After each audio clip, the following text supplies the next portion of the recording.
Hi there, beautiful mamas and papas! Continue natin yung travel natin. Dito pa rin kami nun sa Coromico heading to Picton, New Zealand. So, yun yung mga dinaanan namin nung nagda-drive si Mister. Hindi naman kalayuan yan. That's the reason why we chose to stay in Coromico. Kasi nga, malapit siya sa mga karatig, beautiful places around.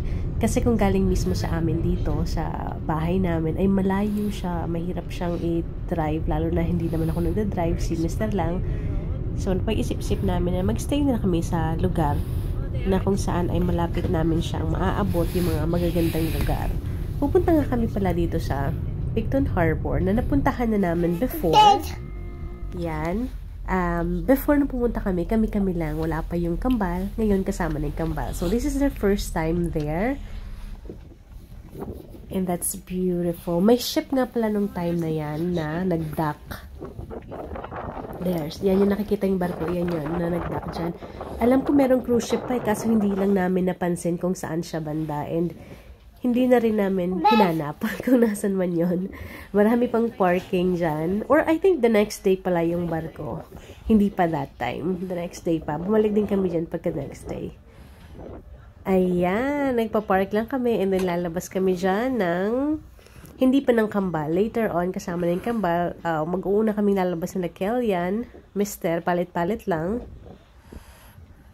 Para i-enjoy yung view. Mahangin din pala nung time na yan.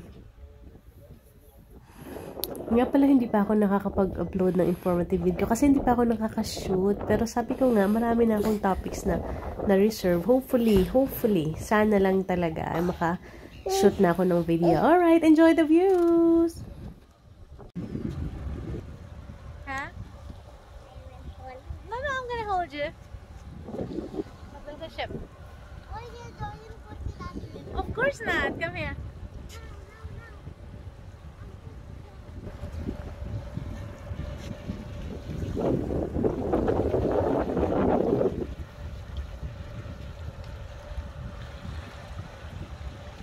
Come on, go with that. Kuya. There's a duck.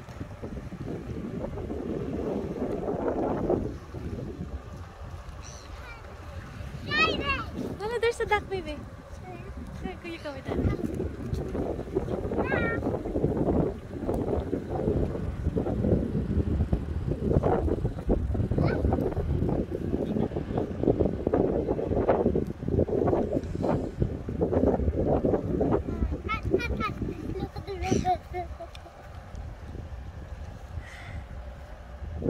Oh, it's nice na.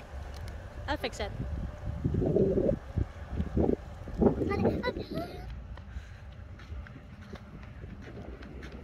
Yeah! Wow! What are you looking at? Look at the ship, my love. Wow! Binocular.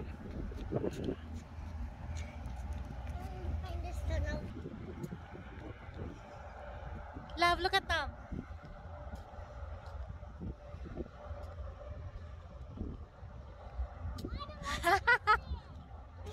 It's alright.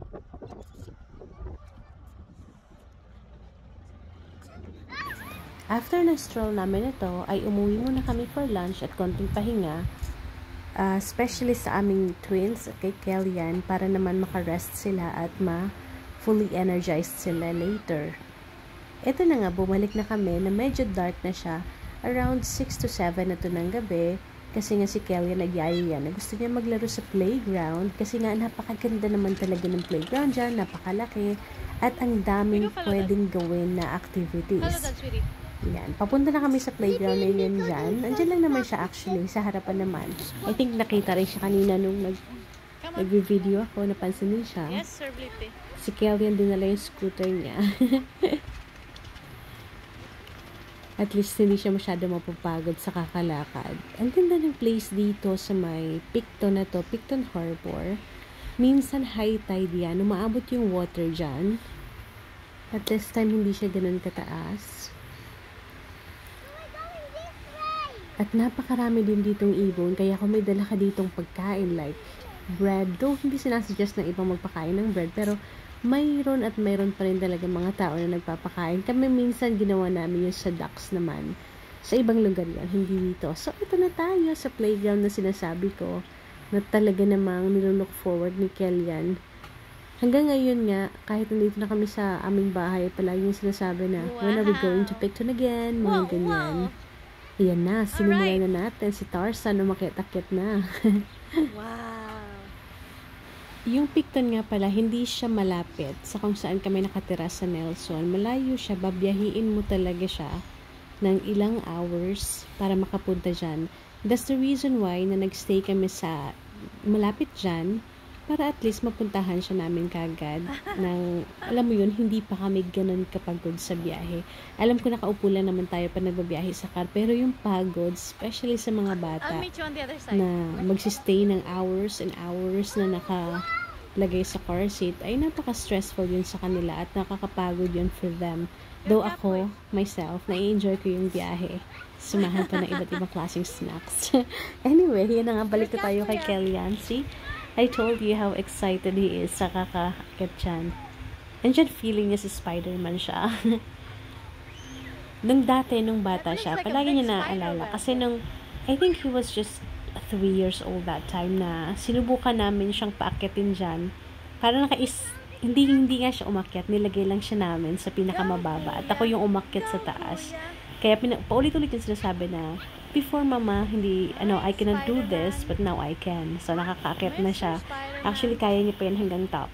Kaso, syempre, mataas na. Baka delikado na. And, one more good thing in here, kasi, nakikita niyo ba yan, yung blue na yan sa floor, hindi yan semento. Para in case na may madisgrasyang bata, may mahulog na bata, ay yung impact ay hindi ganun kagrabe. Yun yung napansin ko dito sa New Zealand kasi pag may mga playgrounds talaga, may takbuhan na, basta may mga equipments na panglaro ng mga kabataan, ay palaging may something on the floor na parang hindi naman siya completely foam, hindi rin naman siya semento. I don't know kung anong tawag dyan, pero siya, soft material siya. You can swing. Ayan, next, mag-move on na yun sa next There's na a nice game bridge si over there. Kellyan Let's see dyan. if we can go up. Excited siya sa lahat kasi nakakatuwa nga, napakaraming pagpipilian. Ito nga pala, dito siya talagang nag-stick sa bilog na to. I think it's Na ang fun. tagal-tagal niya naglaro dyan. At hindi lang siya dyan, pati yung dad niya, nakilaro na rin. Kasi nakakatuwa siya. Ako hindi na ako sumali kasi since na nag-aanak ako ay parang yung pagkamatatakotin ko ay naggrabe. Maliit na bagay, mga natatakot na ako. Hindi na ako ganun ka-adventurous when it comes to play. Kahit sa mga rides, hindi na ako masyado nag-enjoy. Parang more on natatakot na ako. Siguro, not just for me, kasi syempre alam ko may mga anak na ako na kailangan, andyan ako for them. Balik na nga tayo sa paglalaro nito ni Kuya. Yan, andyan pa rin yung kaba niya. Makikita pa rin kasi hindi siya. Alam ko I think you're supposed to pang stand. tayo to dapat tatayo ka, tapos Like tatakbo-takbo. this. I'm Pero scared. Kevin is just 5 years You know old. what we're doing? So, yan. Nagpa-play lang siya the way Supposed he to walk. wants to. You put it back. Like that, Nak. You're supposed to walk. Stable?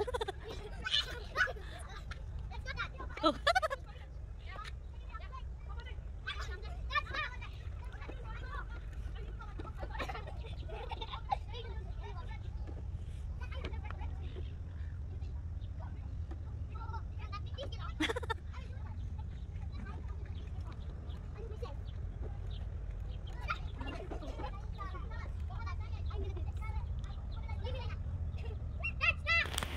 Pinas forward ko na lang sa time na to kasi napakatagal ng paglalaro nila dito ng dad niya ni Kellyan. Baka bukas pa tayo matapos sa video ito. O, yan na, nag-proceed na siya. So, napakalaking boat dito. Ang ganda tingnan kasi para siyang barko talaga na nilagay sa lupa. Ganon, ang cute niya tingnan. Nakaka-enjoy. Oh, you wait for your photographer. I cannot go up. Wait, the photographer is here. The photographer is here.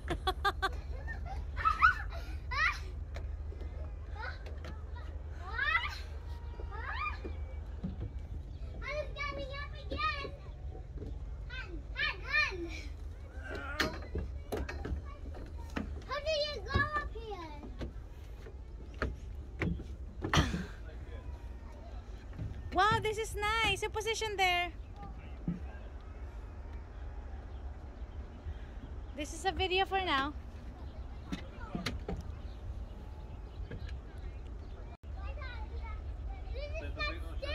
Saglit lang si Kenyan, tingnan mo. Saglit lang mataas eh, oh. Are you happy and you know it? Clap your hands. If you're happy and you know it. Mama's gonna go down. Ooh. Let's go, let's go. Let's go! Yeah! May 100 pa naman. Oo nga. Arms up! Let's go, sweetheart. We're going home.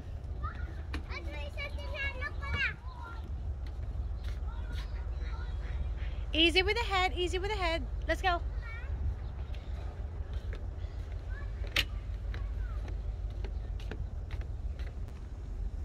Arms up!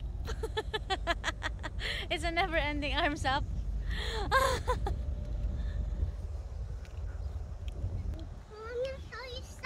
No, we're going home now. It's too late. Mama, Shelly and arms up.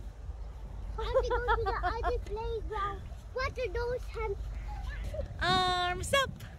Those long ones. Water care. Those long ones. Drink water na. Arms up. Uh-oh.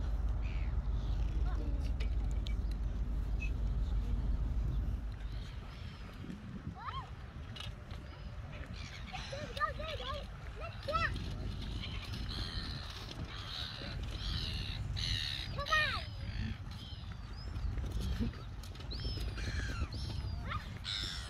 All the ducks are coming here. Those are birds. Come here, love.